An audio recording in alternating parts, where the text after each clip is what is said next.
ke Kaneta Espane dulu ya, karena inilah yang kemudian pertama kali membongkar soal surat-surat ini ya Kaneta ya? Ya, sebenarnya ada teman kita, Bonyamin dari Maki, cuma dia kan ketika membongkar itu tidak terbuka, masih ditutupi siapa yang menandatangani, suratnya dari mana. Kopsnya ditutup ya? Kops. Nah, saya ngelihat itu agak kecewa, sehingga ya udah saya buka aja. Resiko biar kita tanggung bersama lah. Maksudnya bersama saya gitu ya, bukan bersama dia. Toh semua itu surat asli kok saya dapat. Surat apa saja itu? Jadi Indonesia Police mendapat 4 surat tentang persekolahan jahat para jenderal untuk melindungi Joko Chandra. Sedikit-dikitnya kita hitung ada 5 jenderal yang harus ditindak dalam ini, dan itu bisa bertambah. Jadi surat pertama yang kita dapat itu adalah dari Interpol NCB Indonesia ya.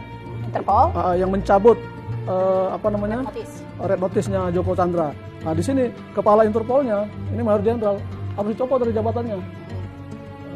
Napoleon Bonaparte namanya, itu harus dicopot dari jabatannya. Karena mustahil kalau dia tidak tahu. Adapun Brigjen Nugroho Wibowo ini ya cuma jadi anak buah aja yang diperintahkan menandatangani suratnya. Dia sebagai sekretaris Interpol. Nah, tuh. Dari surat ini kemudian ada surat yang dikeluarkan oleh Bareskrim, Biro Koordinasi Pengawasan PPNS, yang menyebutkan Joko Chandra sebagai konsultan, kemudian memberikan surat jalan sehingga Joko Chandra itu bebas dengan cangkung di Republik ini. Tunggu. Jadi di identitas itu pekerjaan disebut konsultan apa? Di Bareskrim hanya disebutkan konsultan, tapi nanti yang jelas di sini adalah dari surat dari Pusat Kedokteran Pusdokes Kepolisian menyebutkan Joko Chandra itu adalah konsultan Biro Korwas PPNS Bareskrim Polri.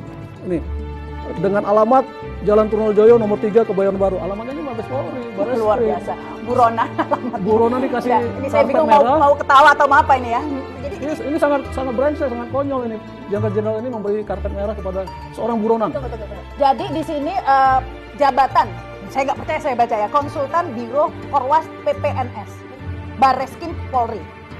Jadi alamatnya Jalan Trunojoyo nomor 3 Kebayoran Baru Jakarta Selatan. Makanya bebas ya orang alamatnya jadi mabes ya, siapa berani. Siapa berani. Jadi mustahil kalau Jadi Kapolri dari tidak Bareskrim tahu. surat jalan ini menunjukkan bahwa yang memegang ini dari Bareskrim, mendapat tugas dari Bareskrim begitu ya. Makanya nggak ada yang ganggu. Nggak ada yang mengganggu. Nah, mustahil kalau Kapolri tidak tahu. Makanya Indonesia Police Force sejak awal mengatakan Kapolri, kalau saya jadi Kapolri langsung mundur. Hari ini juga mundur, menyatakan mengundurkan diri karena ini sangat memalukan. Kemudian sudah dicopot kan Idam Aziz sudah.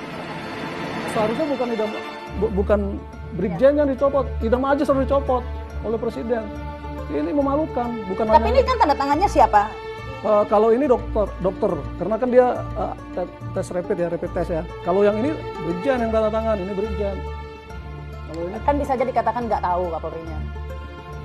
Kalau Kapolri nggak tahu, itu ironis. Seorang buronan, yang dicari-cari bangsa Indonesia, kemudian dia datang ke Bareskrim, dijadikan konsultan. Kalau Kapolri tidak tahu, apa kerjanya Kapolri? Ya kan? Mungkin karena yang menjadikan itu baru umur 20 tahun. Brigjen ya, nggak mungkin ya. Pasti tahu Joko Chandra siapa. Jadi, karena yang inilah, kadang-kadang kita suka ada alasan nggak sengaja. Ini imigrasi katanya kebetulan petugasnya itu masih umur 20 tahun, jadi nggak mengenali Joko Chandra. Itu juga kalau imigrasi ngeles seperti itu kekonyolan yang luar biasa. Ini kan ada suratnya kepada Dirjen Imigrasi. Jelas kok.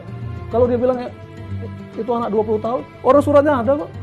Surat dari Interpol mengatakan penyampaian penghapusan Interpol Red Notice Joko Chandra. Jelas kok suratnya. Ini kepada yang terhormat Dirjen Imigrasi Kemenkumham tanggal 5 Mei 2020. Jadi atas alasan inilah kemudian imigrasi membebaskan karena sudah dihapus kan notisnya. Seharusnya kan dia mempertanyakan kenapa kok dihapus oleh Interpol. Interpol itu tidak punya hak menghapus, dia punya hak menangkap. Yang berhak menghapus itu kan Kejaksaan Agung, yang minta ini kan Kejaksaan Agung. Tapi tidak ada cross check begitu dari imigrasi. Seharusnya kan Dirjen Imigrasi bertanya ke Interpol, kenapa kamu mau buka? Mungkin nggak ada pulsa kali. Terus kuotanya habis. Kalaupun ini dia pinjam telepon saya, telepon Jaksa Agung, ini Red Notice Joko Chandra dihapus oleh Interpol. Harusnya kan dia gitu, lapor. Kok malah dia diem aja, kemudian menyalahkan anak usia 20 tahun. Nah, jadi inilah Indonesia Police menyimpulkan dalam kasus Joko Chandra ini ada persekongkolan jahat para jenderal yang didukung oleh persekongkolan jahat para pejabat tinggi negara ini untuk melindungi Joko Chandra memberikan karpet merah kepada buronan yang dicari oleh bangsa Indonesia. Yang menarik, ini saya baca rilis dari Kak Neta juga ya, bahwa sebenarnya posisi Joko Chandra sekarang ini sudah diketahui, bahkan seorang Neta Espani aja tahu Iya, gitu ya. Di mana? Kok iya. polisi kagak tahu gitu ya? Mustahil polisi nggak tahu, pasti tahu. Jadi kita mendapat foto ketika Joko Chandra naik jet pribadi meninggalkan Halim Perdana Kusuma. Ini kita duga Halim Perdana Kusuma menuju Kuala Lumpur. Mereka selfie kemudian peace kepada bangsa Indonesia. Ini pakai masker ya? Pakai masker. Ini ada Tapi 3 ini orang. kan tidak tahu kapan diambil foto ini. Kita perkirakan ini akhir Juni. Karena sudah COVID ya, sudah pakai Iya. masker ya. Kita akan Dan kita juga tahu tempat tinggalnya di salah satu apartemen di Kuala Lumpur, apartemen Exchange ya, apartemen exchange katanya. Exchange lantai 106. Tuh, lantainya tahu nih. Tahu, nomornya juga tahu, nomor unitnya ya kan. Nah, kalau kita aja tahu, mustahil lah polisi nggak tahu. Tapi itu akurat itu Akurat, informasi yang sangat dikeluarkan akurat, kita. sangat akurat, sangat akurat. Dari sumber yang memang Dari sumber yang layak dipercaya dan pernah datang ke apartemen itu.